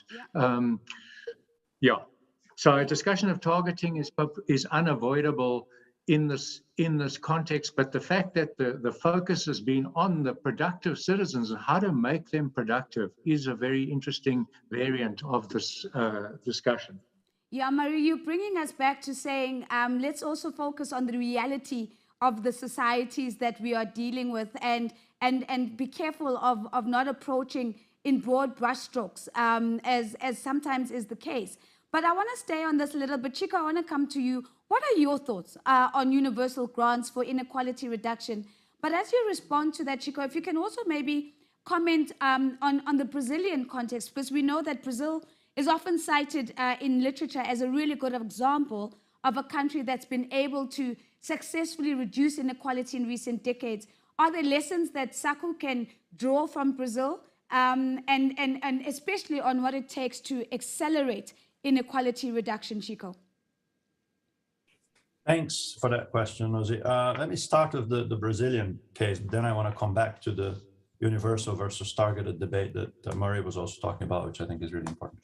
So, I mean, you know, first of all, just as a general point, you always have to be a little wary of importing lessons from one place to another, because places are different, as you just said, and we don't want broad brush answers. And Brazil and South Africa I'm talking about because I know better than the other countries, are not entirely dissimilar, but they're not the same either. So, you know, there are differences. But that said, two sort of broad lessons. One, to go back to education, which has been a theme. Most of the reduction in inequality in Brazil between 2000, 2002, and 2016, which was a period when we reduced inequality quite a lot, by about 5 to 6 Gini points, which is at the outer edge of Keith's interval, you know, so very, very close to that. The main driver of that was a decline in the returns to education. That is to say, the gaps between the highly educated and the less educated. And that was caused, we are almost certain now, by supply, by an increase in the numbers of educated people, and therefore a reduction in the numbers of lower skilled people. So education does move the labor market when it's very substantial. To the extent that I can tell, and from the report, this hasn't happened so much in SACU. Part of that may have been for a good reason, which is that our demand for skills in Brazil was very stagnant, which is a bad thing. You want the demand for skills to grow too. So maybe it was growing more in SACU region, but clearly it shows that expansion of supply was not enough. So although I will later say that, you know, education shouldn't be the only answer, clearly it is an important part of the answer. It needs more pushing. The other possible lesson from Brazil is that a smaller amount of our reduction in inequality was due to targeted cash transfers, and they were much more narrowly targeted than I understand. You know, I hesitate to speak about this in company of Murray and others here who know the details much more, but I understand much more narrowly targeted than the old age pensions and child pensions in South Africa and possibly in other countries in SACU. So this takes me then to the second part of your question briefly, which is universalism and universal grants. And here I'm just going to make a pitch to be provocative. I'm going to make a pitch that, we were talking about breaking the cycle. Pierella spoke eloquently about how we need to break this cycle. And many of us have referred to the fact that despite governments that have been trying very hard to make a difference, this subregion has not broken the cycle. I'm going to argue that you need to move a little bit more towards deliberate targeted packages of intervention. And I'm going to give you 3 specific suggestions or examples drawn from the top of my head, which may be to be thrown away, but just as examples of things we could think about. On education, early childhood development is difficult to do. So let's target early childhood development, high quality childhood development, to the places where we have the worst levels of child malnutrition and so on and so forth, so that it's targeted there, because then we can concentrate our resources where it's needed the most. Second, on land, people spoke about land, and land is very important. So let's think about maybe a government subsidized institution for training agriculture in agriculture and agronomy. Black children from the rural areas who may have done well in school, and then line them up for purchases, line them up for government-sponsored programs of purchasing land. I know that distribution of land in South Africa is a historically difficult issue and very important to the whites in South Africa, but we need to touch it. We need to go there, and we need to give skills. Otherwise, you are in the argument, oh, well, you transfer all this ownership to Black farmers and production goes down, which has happened elsewhere in Africa. So to address that, let's begin with building the skills in that front. And finally, last one, land, human capital, what's missing? Capital, financial capital. There's been also a debate about giving people money, lump sums of money, instead of an income transfer, a citizenship grant, like you were talking about, a sort of entrepreneur grant to people in townships, again, who may have done well in school, but live in very poor townships. When they get to 18 or to 21 or to whatever age, give them a little lump sum, a sort of entrepreneurship grant. I have no idea whether these are good suggestions. Pierella, Murray, Facundo, Precious will know much better than me, but I'm saying we need to go a bit further. We need to think and target resources, beyond what we've been doing so far. Sorry, I was a bit long on this one. Chika, thank you so much. We're almost at the tail end. I have to squeeze in one more question. Keith, you'll forgive me. I do want to bring in your voice one final time. And I want to do 2 things, Keith. The first one is that I want to deal with the many questions we've had about Ukraine. I want to put them together as one question to you. And overall, the questions are asking, is what is happening in Ukraine another shock that SACU has to be alive to, that could drive up inequality as a result of the disruption of supply chains and other variables? The long and short of it is, are we paying attention from an inequality perspective on what's happening on Ukraine? And then I've got one final question to you before I invite Marie-Françoise into the conversation. Your thoughts on that, Keith? So I have to plead some humility here. First, because the truth is no one knows what the impact will be of Ukraine. It all depends on how long it goes on, how it develops, et cetera. But we're already seeing dramatic upward pressure on prices, obviously, of petroleum, of cereals, et cetera, that come predominantly from that region. I have not specialized in the countries of SACU for many years, so I'm not up to date on what share of their imports come from that region of the world. But if it goes on long enough, there could clearly be pass-through effects to the global economy. And if I may, one thing we were already starting to highlight as a World Bank is our concern about the hangover, if you will, from COVID. And once the economies emerge from that, how much damage will we see has been done? So another additional shock cannot be good, no matter what the specifics of it are or where it emanates from. But I should leave it at that because I really don't have the specifics on the country, and it's only been 2 weeks. So. Yeah, and of course we touch on these conversations courageously as they unfold, but really good to even get that broad lens of not necessarily the SACU region, but broadly how to be thinking as we're keeping our eye on those developments. Final question to you, Keith, as we wrap up this panel: how best can the World Bank support countries in SACU and elsewhere to confront inequality? So when I made the comment about race, obviously I did not mean to downplay the importance of race in South Africa. Obviously, this is, the dominant, grotesque story of the history of apartheid. My point was, the problem is that South Africa's history has been so unique and its inequality is so high that many other countries compare themselves to that and say, well, our inequality isn't 67 and we don't have that terrible history that we were living with right up until 1994. Ergo, this is not a problem for us.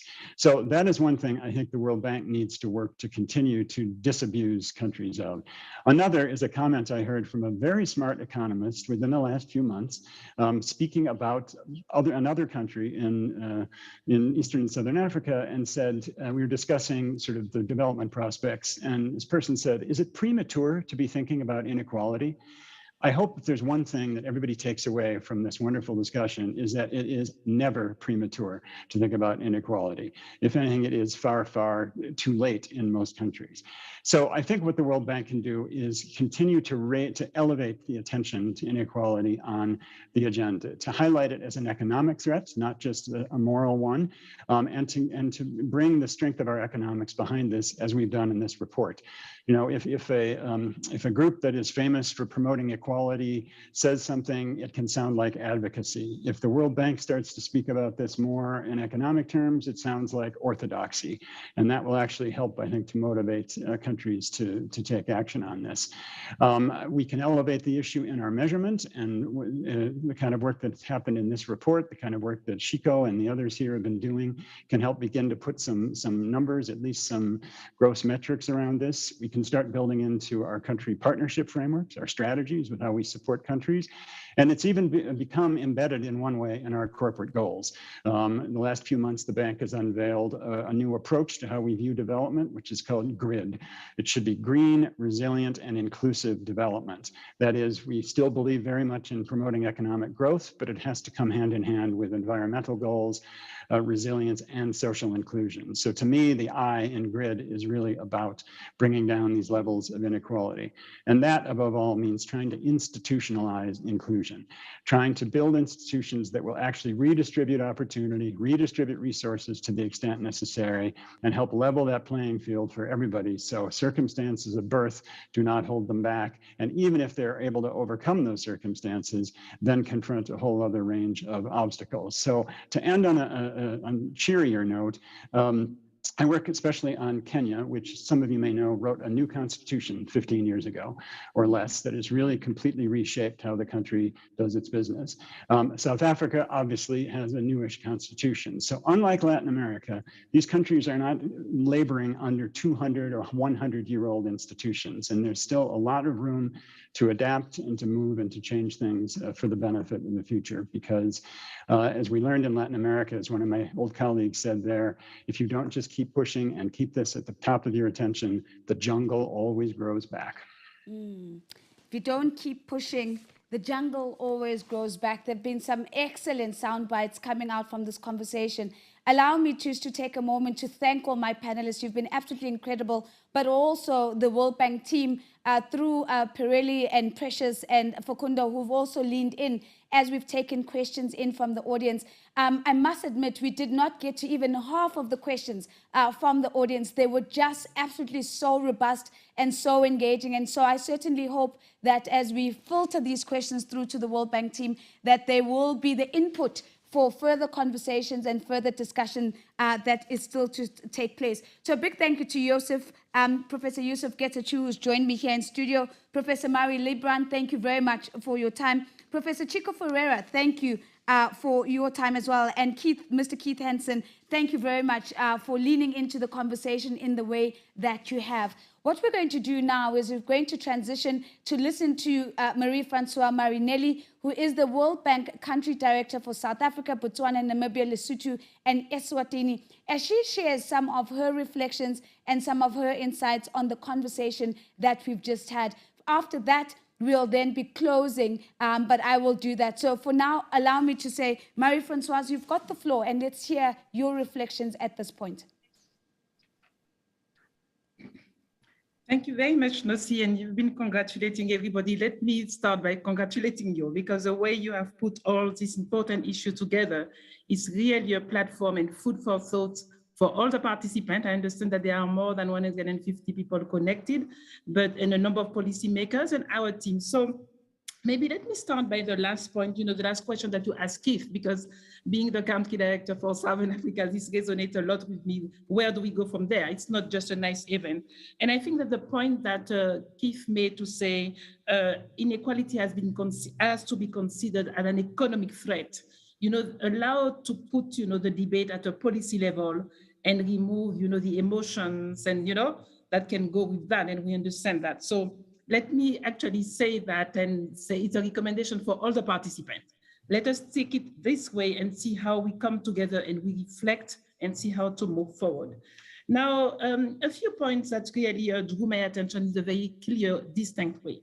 Of course, the report was called, a review of an assessment of the most unequal region in the world. And I think that Professor Chico, who is really the inequality specialist, if I can put it this way, told us how he was surprised to see, the persistence of this inequality and the low progression over time, over the period that we have assessed, about 25 years, and also seeing how this is perpetuated from one generation to the next.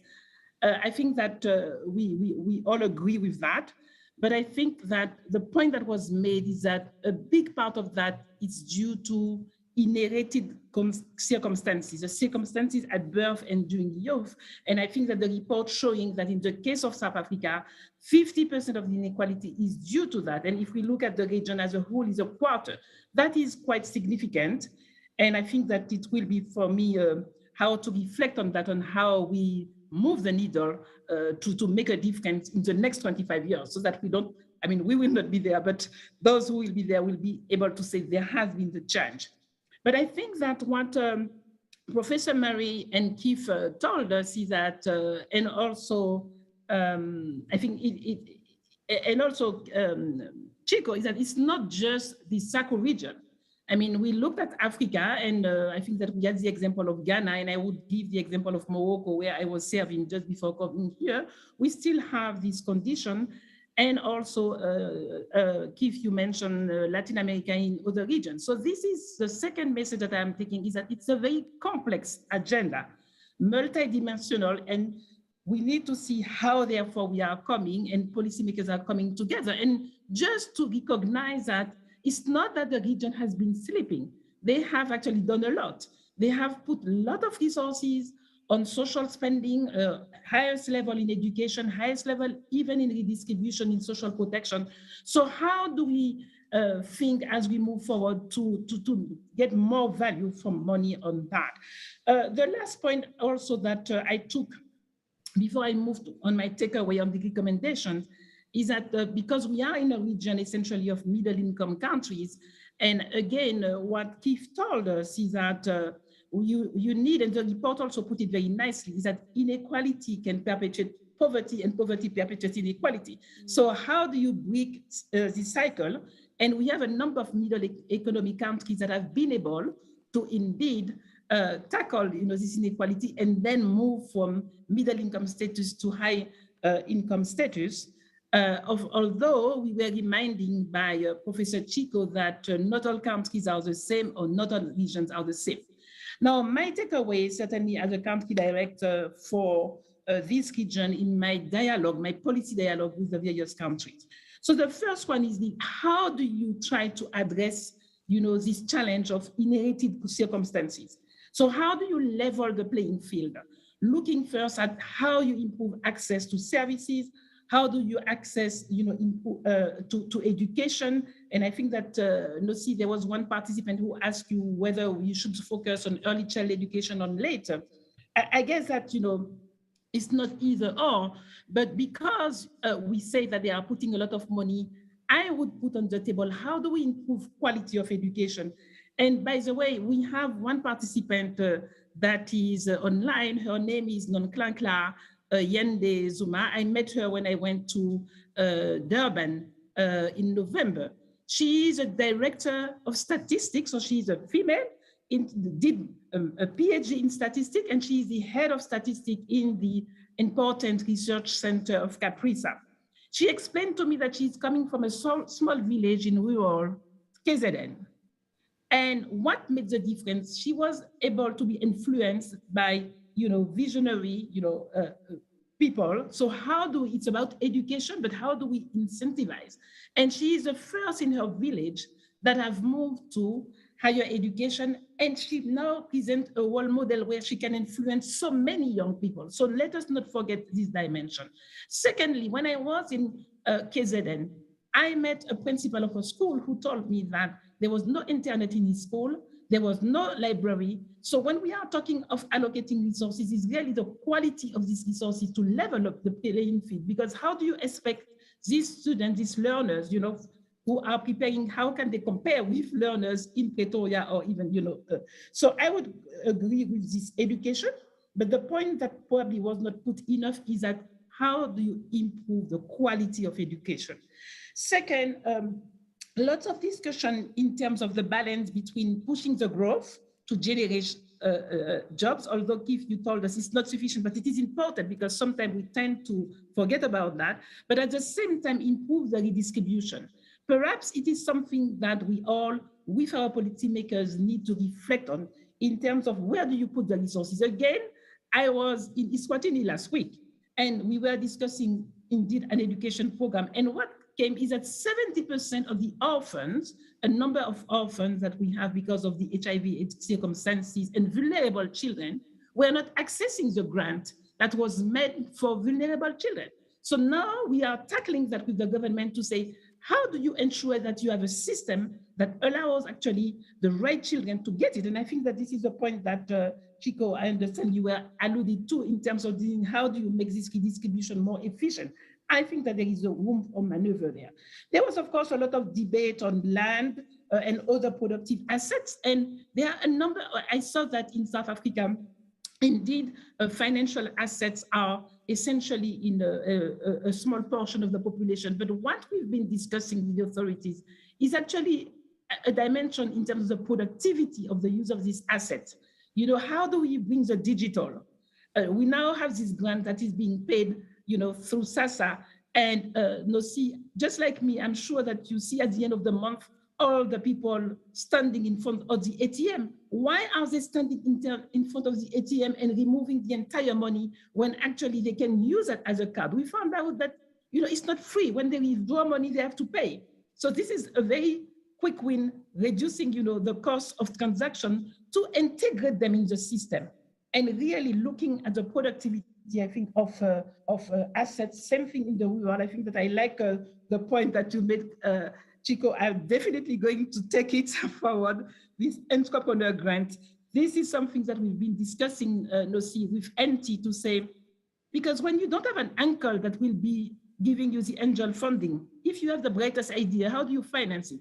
So we've been saying that you need to have some form of early seed financing to indeed allow this informal sector to grow. And I think that this is what Chico is calling, entrepreneur grant. So lots of food for us. Obviously also improving the skills. And just yesterday, actually, with my education team, we were looking at ways to improve this SETA, because all the countries, including South Africa, the 5-1, they are putting a lot of resources. But we saw that there is a lot of fragmentation of the program. So I think that what Professor Youssef told us is that we can improve the quality of spending. We can, improve its efficiency. And already just with the amount that is put here, we can ambition, as Chico said, to reduce the Gini coefficient by a few percentage points in the next 5 years. Let us put that as an objective. So, Lucy, I don't know how I'm doing. In time, I think that I'm going to kind of stop. I have not seen your sign, but just to put it together, allow me to really thank you for really so nicely bringing these issues. I think that we agree that it is the most unequal region. We agree that they are suffering from difficult historical circumstances. We agree that they have done a lot, but moving forward, I like what professor from UP said, the past is not, but now and the future is us. Now and the future, it is us, and we can jointly see how to influence these policies to make a difference in the 5 SACO countries and show that in 5 years, we will have dropped the Gini coefficient by a few percentage points, as actually Botswana and Lesotho did, but it is not sufficient. We have to do better than that. Thank you very much to all of you. Thank you very much. That is Marie-Francois Marinelli, the World Bank Country Director for South Africa, Botswana, Namibia, Lesotho, and Eswatini. The call to action is loud and clear. Let's reduce the Gini coefficient by a few percentage points in the next 5 years. And that's how we make our mark on the future. Ladies and gentlemen, thank you very much for making the time to join us. From myself here in Johannesburg and with all our participants spread around the world, it is thank you and goodbye until next time.